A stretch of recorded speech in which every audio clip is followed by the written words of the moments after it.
कई परीक्षाएं हो गई। दो व्यक्तियों के बीच में परीक्षा होने जा रही है। वैसे परीक्षा एक की होती है, लेकिन दो व्यक्तियों के माध्यम से दोनों की परीक्षा होती है।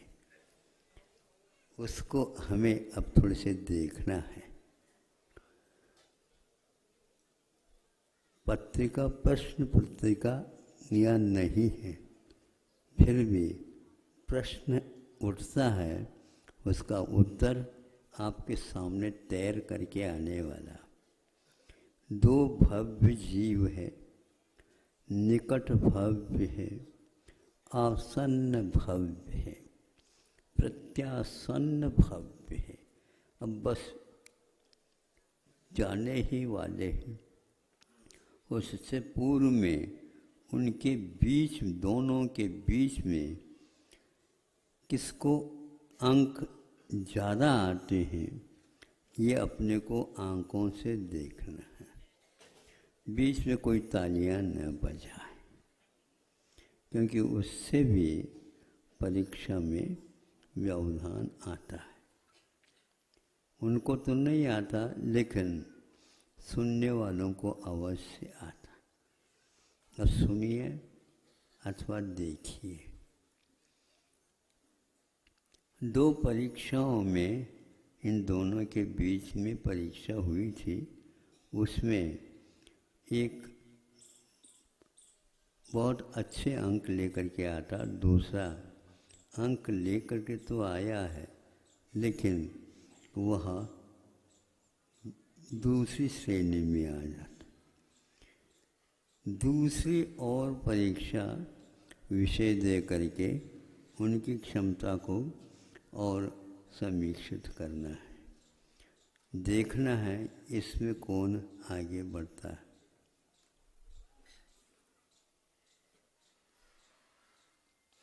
एक की हाइट मैंने शरीर की ऊंचाई कम है और एक की ज़्यादा है।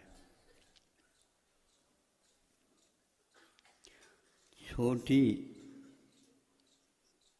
ऊंचाई वाला सोचता है ऐसा कर ले, हम पूर्व दिशा में खड़े हो जाएं और सामने वालों को अपने आप ही पश्चिम दिशा मिल जाएगी।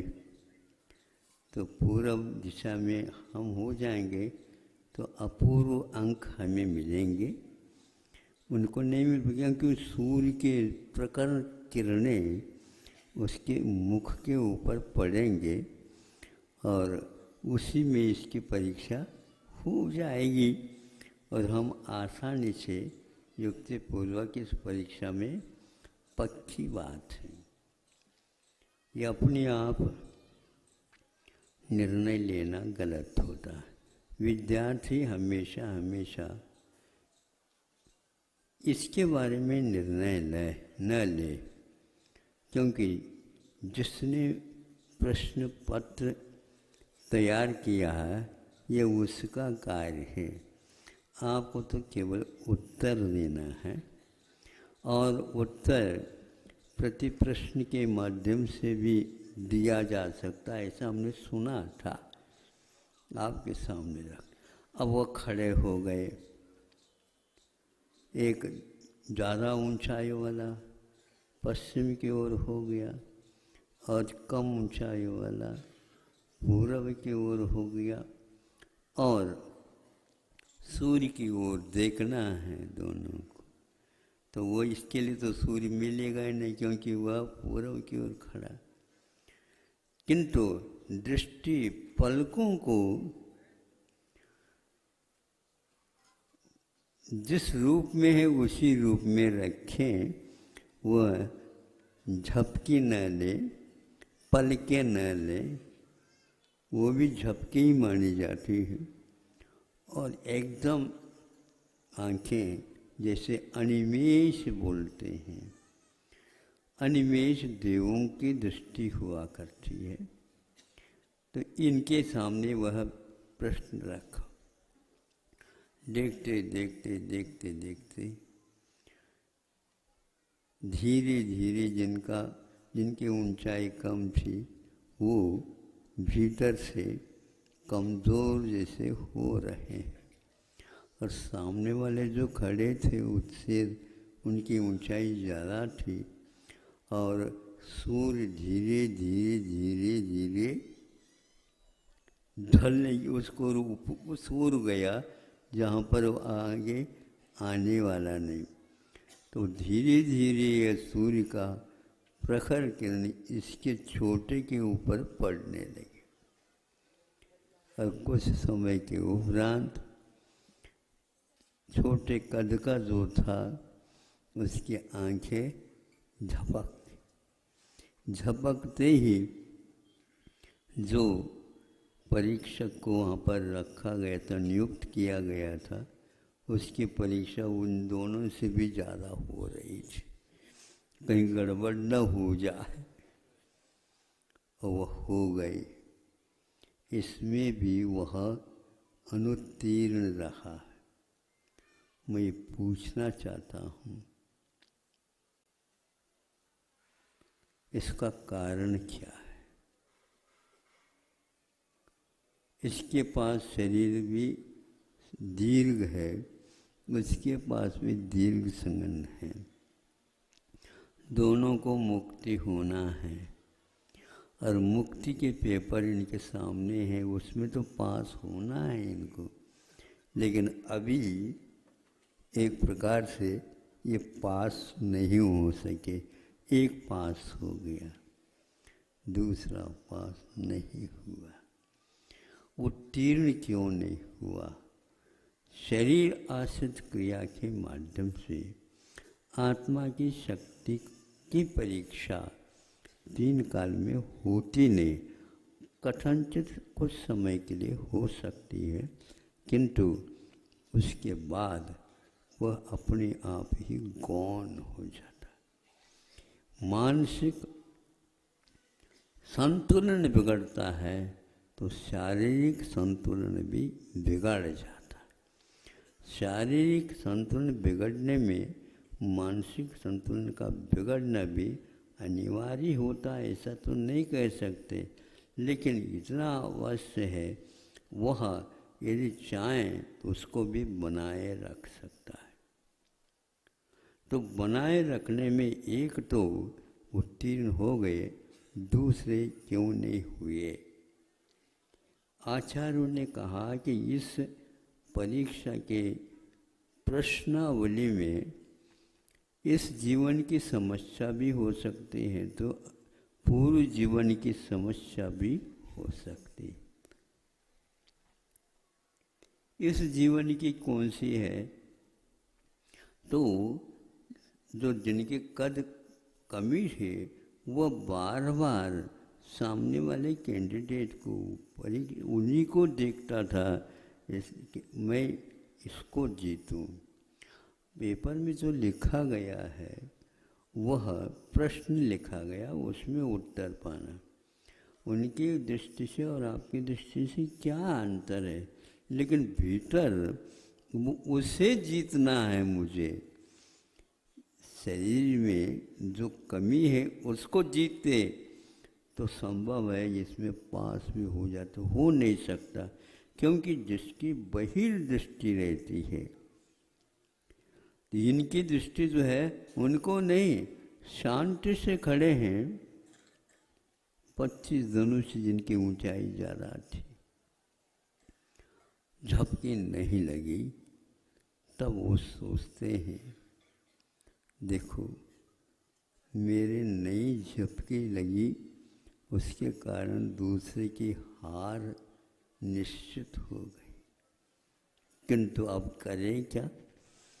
सामने वाले की कुव्वत आंखी जा रही है, कुव्वत कम, गुस्सा ज़्यादा, लक्षण है पिट जाने का। यह भरत जी पिट गए, एक बार नहीं, 2 बार नहीं, 3 बार नहीं, चौथे बार में एक और परीक्षा है। ये मॉरलिटी की परीक्षा है, वो सामने आ जाते। हम अंतिम शस्त्र अभी दिखाए नहीं, सबके सामने आ जाएगा। और उन्होंने घुमा दिया, लेकिन माथा घूम गया। वहाँ जा कर के चक्र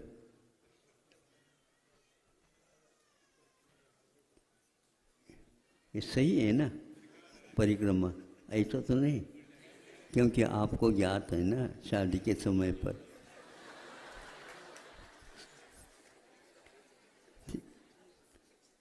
दक्षिणा और प्रदक्षिणा ये है कि चूँकि सूर्य और चंद्रमा मेरु की प्रदक्षिणा करते हैं, तो इसी प्रकार ये चक्र प्रदक्षिणा दे करके और भरत जी के सामने खड़ा हो गया। बाहुबली की परिक्रमा 3 पेपर के अपेक्षा से ये पेपर बहुत टफ है। इसमें मेरी नीतिगत परीक्षा भी हो गई। हमने वायदा किया था क्षत्रिय होने के नाते इन तीनों परीक्षा में करना। चौथी परीक्षा किसी को लेने के लिए नहीं कहा गया था, और आपने इसको क्यों किया? लेकिन उसमें भी जब हार गए तब प्रश्न उठता है, इसमें क्यों हार गए? चक्र तो काम करना चाहिए था, ऐसा कोई नियम नहीं। चक्र के पास भी अपनी नीतियाँ होती हैं, उसके बाहर वो भी काम नहीं कर सकते। आपके पास घड़ी है तो घड़ी है तो उसमें चाबी भरने की सिस्टम है, तो भरना ही पड़ेगा आपको। अब कोई दूसरा है ऑटोमेटिक अपने आप चलती है, लेकिन उसके चाबी अलग होती है। हाँ, ये भिन्न भिन्न हैं, तो उसके माध्यम से एक चलते हैं। तो आपको ये सोचना चाहिए था कि जिनके जो है स्थिति वह पूर्व नीति के ऊपर आधारित है, किसी को दुख नहीं पहुंचाने रूप वैयावृत्ति इन्होंने किया था बाहुबली ने, इसलिए एक भी परीक्षा में वह अनुत्तीर्ण नहीं रहे। फिर भी उनको हर बार में यह कठोरता था मन कि बड़े को हराना ठीक नहीं है, यह छोटों का कर्तव्य नहीं है। लेकिन रणांगन में कर्तव्य यही है, जैसा कहा गया उतना ही करना पड़ता। आप सुन रहे हैं महाराज, बहुत अच्छे सुन रहे हैं, क्योंकि यहाँ तो परीक्षा पेपर की बात हो रही। प्रत्येक घड़ी प्रत्येक पल हमारी परीक्षा हो रही। सब में तो कुछ सीमाएं हैं, किंतु श्रमण बनने के उपरांत सीमातीत की बात करते हो तो सीमातीत की बात करते। उसमें एक भी नंबर, एक भी अंक कम होता, आधा भी अंक कम होता, पाव भी अंक कम होता, पाव का पाव भी कम होता है तो सहन नहीं होता है। अबे हमें केवल 33 नंबर ही में ही निपटा रहे।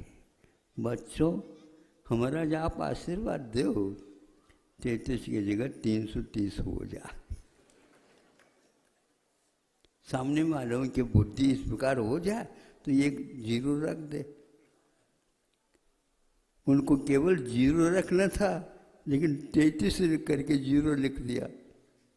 ये बार बार मेहनत करता था, मंत्र पढ़ता था, कम से कम उनकी बुद्धि में 33 तो आ जाए, तो 33 आ गया और एक 0 और आ गया। लेकिन 330 तो अंक रखे नहीं गए थे। हमारा लक्ष्य, हमारी दृष्टि, हमारी स्थिरता वहाँ पर रहे जिसे हमें बताया गया कि यह कर्तव्य।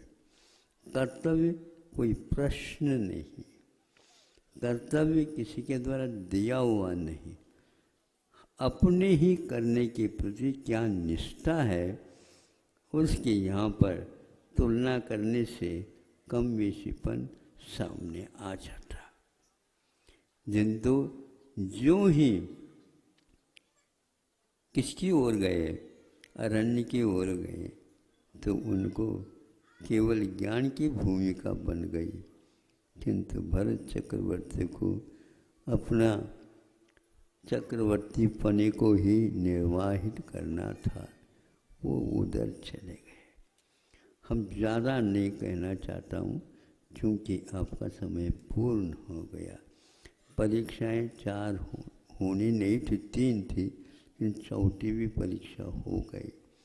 उस समय दोनों पक्ष को लगा, जो एक प्रकार से निष्पक्ष होकर के खड़े थे उनको भी लगा ये ठीक नहीं किया, और आज तक भरत चक्रवर्ती का नाम लिया जाता है, लेकिन सहोदर के ऊपर चक्र चलाना तो ठीक नहीं। इसके बीच में एक और परीक्षा हुई है, तीनों परीक्षा में बाहुबली और पास होते गए थे। जब मल्ल युद्ध हुआ उस समय बाहुबली ने दोनों पैर पकड़ के या हाथ पकड़ करके यूं उठाया और आसमान में उनको उछालने वाले थे। अब वो कहते नहीं, उछालना नहीं, नीचे गिर जाए अच्छा नहीं माना जाता, और धीरे से उसको उतार करके धरती पर रखा। उस समय सभी ने देखा होगा, देखो बाहुबली के पास इतना बल होते हुए भी उन्होंने उसको पटकाने की भाव कर सकता, लेकिन ये पटकाने की भी बात इन्होंने की है, यह अनीति परक है। इसलिए आपको कहता हूँ, नीति हमेशा हमेशा हमारी परीक्षा लेती रहती है, उसमें हमें पास होना है, क्योंकि नीति हमारा कर्तव्य है। अहिंसा परमो